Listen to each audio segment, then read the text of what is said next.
Well, everybody has their own individual trauma, but when that trauma goes unmitigated, could it affect other people in your family, both now and in the future, even those that may not actually be here just yet?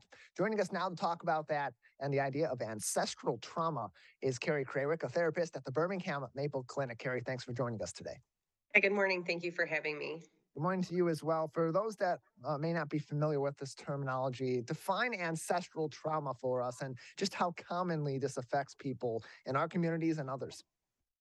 So, like you said, ancestral trauma has a couple other names, transgenerational trauma or intergenerational trauma, but it really refers to the psychological, physiological, and social effects of trauma that's happened in generations before and the sort of chain reaction it causes in people's development across their lifetime.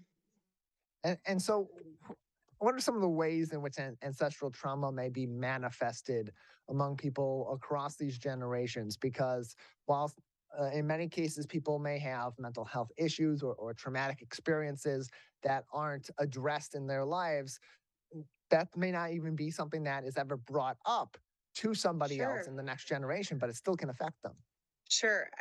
In my mind, I'm thinking, like it can occur in small, medium, and large ways. And I don't mean about the intensity of the trauma, but I mean, even the expansive of people it covers. So, for example, something like genocide, war, an international pandemic, right? Like these traumas exist in one generation, but may shape what happens to a group of people after that. Or they can happen in isolated families. For example, if you had a parent or grandparent who, say, for example, was raped in their youth, that may shape the attitudes they discuss about sex and relationships, that may shape the attitudes about safety and other people, and may shape their attitudes about social anxiety and being outside the home. And those things would get passed to their children to be very vigilant of people or strangers, to be very cautious about their romantic relationships, which would then shape their future moving forward. And certainly has a significant impact on our society as well. You mentioned in your example there that some of these ancestral traumas can be quite severe on the large scale side, such as genocide or bodily oppression that has happened historically here in the United States and other places all across the world. So when these issues aren't mitigated, when they aren't addressed, just how significantly can they affect these next generations that are coming through that may also experience different levels of this trauma without really knowing the origin of it? Well, and I think that's the most important thing, really. One of the remedies, one of the things that makes resilience possible is connecting with other people. It is communicating, it is telling the story and the narrative and having sort of, an understanding of these past traumas and that they did, in fact, exist, and that there can be recovery, healing, help as a result. It's when families turn to sort of secrecy, shoving down, denial that fosters the kind of space for things like, say, for addiction, for future traumas like, say, incest or sexual abuse, right? It's actually with awareness. When we know better, we do better. So it's actually knowing about the past traumas that really helps the future generations recover and heal and prevent the future from repeating itself. So even if these issues are addressed, the origin points of some of this ancestral trauma or intergenerational trauma, even if those are addressed and those are being talked through with a therapist or with family members, with knowledgeable people who maybe have experienced some of this themselves, even if those issues are talked through and maybe are better understood by the person that may be affected by them, can this ancestral trauma still continue to affect future generations at that point? Sure, there's a growing body of research that even has, like I said, physiological components. So, for example, how your genes, epigenetics is how that your environment impacts your genes. That there's a growing body of research that trauma that exists can actually shape which genes perform in which way. Now, I'm not an expert on those topics, but so like, right, there's going to be physiological genetic changes as a result of historical trauma. There's also even when you know things too, but depending on when you learn them or at different points in your life, you may have different attitudes. At some point in your life, you may have hostility towards your parents. Why did they behave this way? Why couldn't they? get their act together, even though they had gone through something difficult. But there may also be a time in your life where you might feel sort of compassion or empathy to say, wow, I really understand. This was an impossible situation, or this was very challenging. And use it as a source of pride and a source of empowerment to move forward, to say, wow, look at the incredible, difficult things my family has gone through, and yet still we can thrive. I think a wonderful depiction of that is the movie Encanto, which is so popular. Here's a forced migration, violence, right? Fleeing with armed people, and you see the results of that. The family becomes very anxious, very perfectionistic. Everybody's supposed to do and behave and act a certain way. And then it's through kind of coming to say, hey, look, we can be different now. We're in different circumstances. We can have pride in ourselves and our differences. We don't have to be so sheltered and perfectionistic.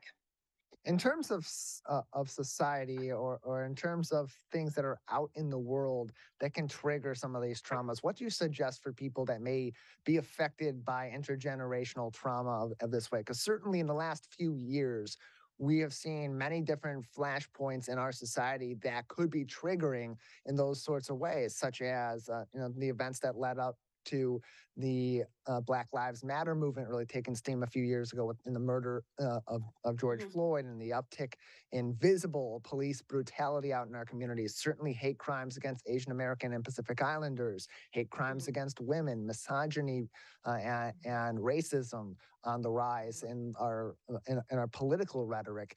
All of those things can be incredibly traumatizing to people in these historically oppressed and currently oppressed populations. So, what do you suggest for them as they're experiencing these things like you and I are in the news and out in society, to address these issues without them becoming another trigger to some of these traumas necessarily, that can really have a serious effect on them in the here and now, and as we've already discussed ad nauseum in this interview, in the future?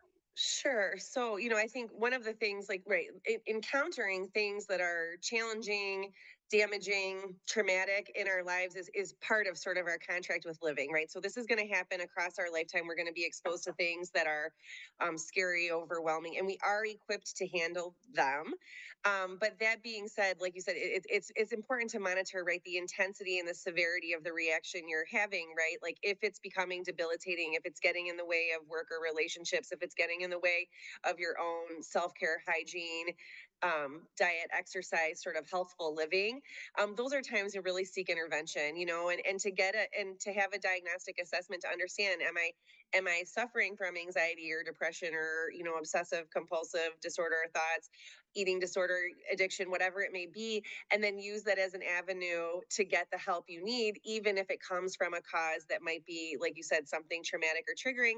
I think it's not everything necessarily. Of course, there are many triggers. Not everything has to be triggering, or even in your awareness, but to just be aware. I know an example of a colleague, a coworker who was working with a client, 2 months ago about, and this person said, I just, like, don't know why I'm, like, feeling terrible today. I'm feeling anxious. I'm feeling overwhelmed. And she said, and the therapist said, well, of course everybody would be. The Supreme Court has just weighed in on abortion rights, and, like, this makes perfect sense. But in our minds, we don't necessarily say, like, oh, well, what would that have to do with me, or whatever. I have no idea why I would have any feeling about that. Sometimes just talking about it and having someone else say, oh, yes, of course, it makes sense you're having a reaction to that, can be incredibly validating and incredibly soothing in itself. We're joined by Carrie Krawiec from the Birmingham Maple Clinic on today's edition of the Megacast. Again, you can learn more information and get in contact with the Birmingham Maple Clinic and their therapists and other experts at birminghammaple.com. Their phone number is also 248 646 6659. 248 646 6659 for more information. Carrie, another couple minutes with you today. And in terms of addressing these issues with a psychologist, with a therapist, or another professional, what suggestions do you have for people, particularly those that are in very specific marginalized groups that experience this intergenerational problem, to find somebody that they can talk to that is a professional that may have a little bit more of an informed idea about some of these specific traumas that certain groups are going through or have been going through over generations? Sure. And I think like therapists have training and the skills and abilities to ask certain questions or to at least hold in their mind, of course, there is more I don't understand here, and really use their client as their educator to say, you explain to me, right, why this is an issue, or please explain to me the culture, the background, the culture of your family. Because even within a certain race, culture, population, if family has its own roles, rules, expectations, that were a derivative of whatever culture came before. So you're always learning. Therapists are always learning from their clients and kind of holding that information, holding the space for that information. I think, like I said before, I mean, I think one thing we all could stand to do better, because the research says it so supports resiliency, is get familiar with their family stories, get familiar with the family tree, get familiar with the timeline, ask questions. If you have aging people in your family still alive, ask them questions. They're delighted to share the information, even if it's hard for them. And be mindful of that. It could be hard for them. They could experience their own traumas. Be gentle, safe, maybe keep it to shorten amount of times. Of certainly ask their permission if they feel comfortable talking, but use them as resources to really gain awareness and understanding. And if you can't connect the dots of, look, oh, I wonder how this parlays into something I'm experiencing in the present, a therapist might be able to make those connections. I wonder if a person who experienced that would have also felt this way, and be able to draw those parallels. Well, Carrie, we appreciate you joining us, giving us some more insight on ancestral trauma and intergenerational trauma and some of the ways that we can address it, because it certainly affects many people in many different ways all across the board. Thank you. Sure. Thank you so much.